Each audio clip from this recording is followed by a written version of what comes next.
Helios Inc. must really want the fuel those scientists found here, if they're willing to send hundreds of inexperienced people like me all the way to Jupiter.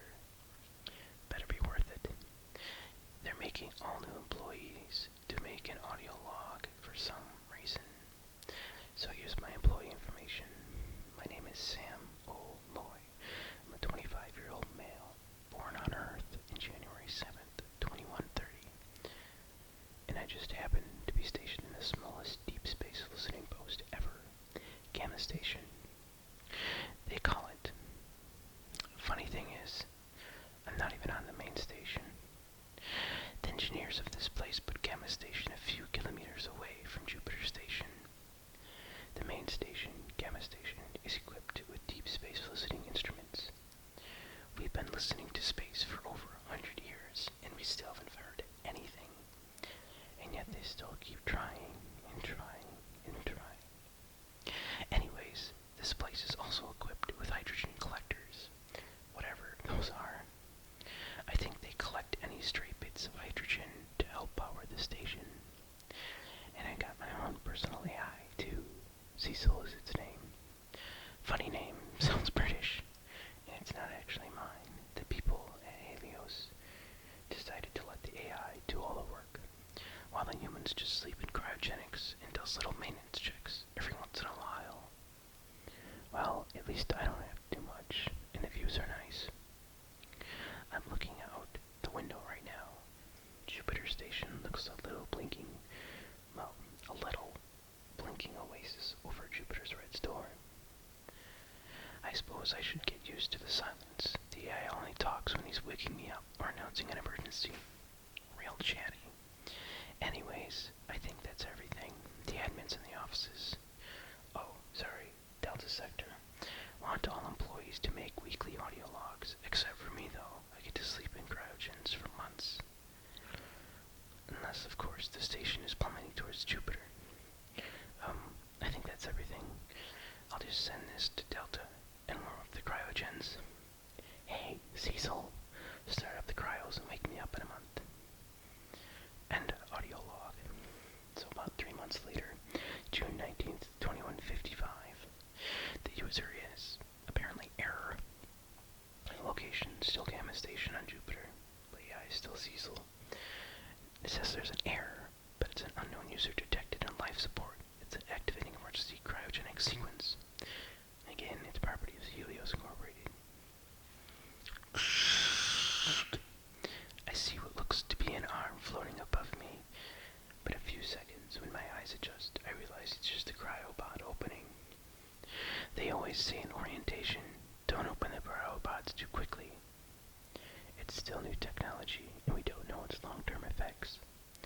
Well, looks like I don't have a choice here. Someone must really want me awake if they're willing to skip the warm-up sequence. My lungs ache. I know the pod fills your lungs with some sort of gas, and one of the reasons why they always tell you not to rush the warm-up sequence is to let the machine clear your body first. I try to calm myself and remember some of the known effects of suddenly waking up from cryogens. I think to myself anyway. I try to grab a safety rail beside the pod, but it feels like it's on the other side of the room. But then I remember. I look around in a daze, trying to find the spherical holographic phone the little AI usually takes, but I can't find it. Hey! Help! I yell out in desperation. The delirium starts to set in. Everything around me seems to melt together, and I swear I could see a shimmering figure standing in a corner. Cecil, help! I cry out again. Finally, through my distorted vision, I see the AI appear. Is something wrong, sir? His synthesized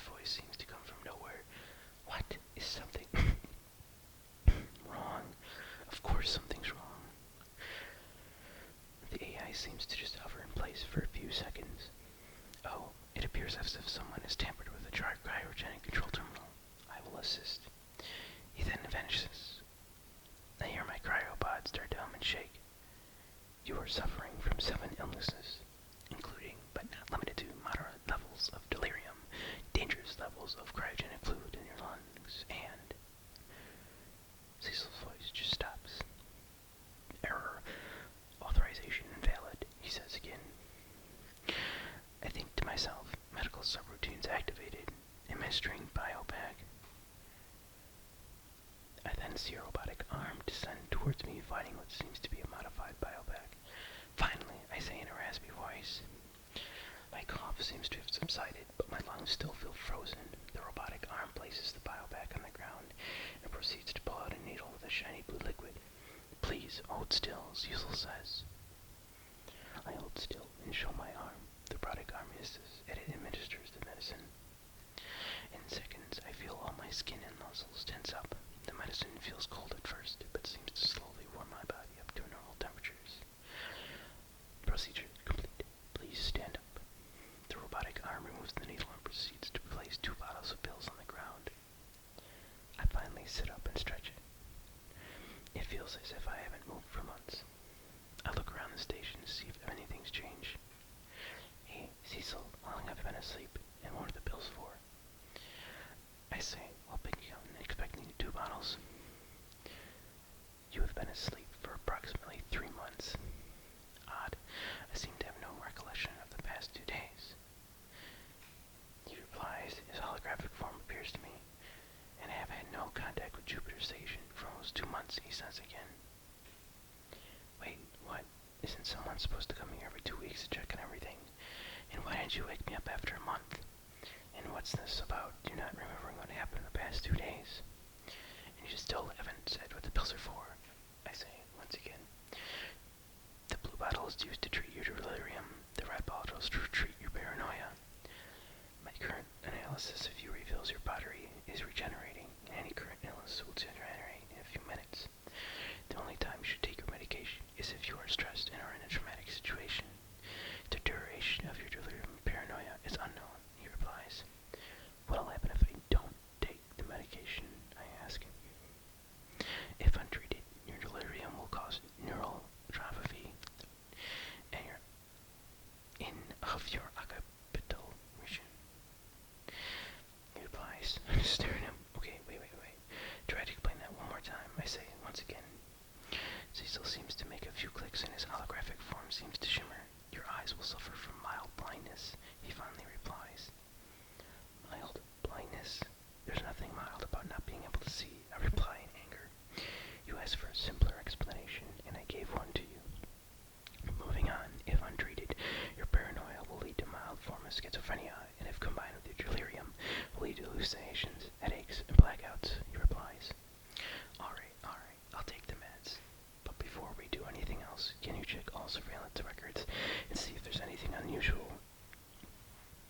In an instant, Cecil disappears, and I see the computer in the room activate. Scanning records. Found. June 19th. Error. Unknown time. Cecil pauses for a second. It seems as if someone has been here. I see Cecil buzz through multiple security settings until he stops on what appears to be a security recording of the room I'm in. Security footage found. I highly suggest you watch it. I slowly make my way to the control panels. I see my bones and joints still ache, but the pain fades the more I move. Alright, play video, I say. This was recorded approximately 4 hours ago. I cannot accurately recall, as the figure in the video seems to have temporarily disabled the cameras, Cecil responds. The video begins with a security door that leads to the airlock opening. A middle-aged man steps through, carrying a bag with the Helios Inc. logo on it. He looks around the room, then moves towards my cryopod. He takes out a small rectangular object that seems similar to a bioscanner I've seen back on Earth. I thought. He stands over me with the scanner for a few seconds, then moves towards the main control panel. He seems to know what he's doing. As he somehow bypasses the password requirement completely, he spends a few minutes going through what looks like records of the past few months. Suddenly, Cecil's holographic form appears beside him. Sir, what are you? Cecil is cut short, and the man quickly shoves the scanner into a port near where Cecil appeared. What are you? Processing. An eerie silence fills the video as Cecil flickers while the man just stares at him, as you wish, deleting data. Cecil then disappears. The man returns to working on the computer while the video feed gets increasingly grainy until it's no longer watchable. I apologize, sir. It appears that I'm responsible for the lost footage, Cecil says in a strangely disappointed voice. It's fine. I just want to know who that guy is. Do you still have access to Jupiter Station's main archives, I ask. I do. Performing facial scans now. 3 people match the profile of the man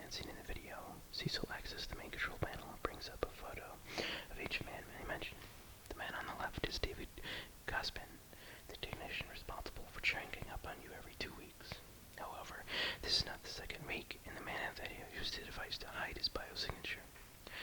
David Guzman does not have access to this level of technology. The man in the middle is Stephen Petrov. He's the head of administrator of Delta Sector. He has access to all necessary tools. The man on the right is Zachary White. He is now a new security guard stationed at Delta Sector as well. He has a criminal record, guilty of conspiring against authorities and orchestrating riots. I don't know why Helios would hire him. He's capable of stealing the necessary tools, as well as being capable of disorderly behavior. I analyze all the faces on the screen. Excuse me, sir. While reviewing station archives, I found a report filed by the head of station security. It states that 12 security guards have recently gone missing, with known witnesses or signs of a struggle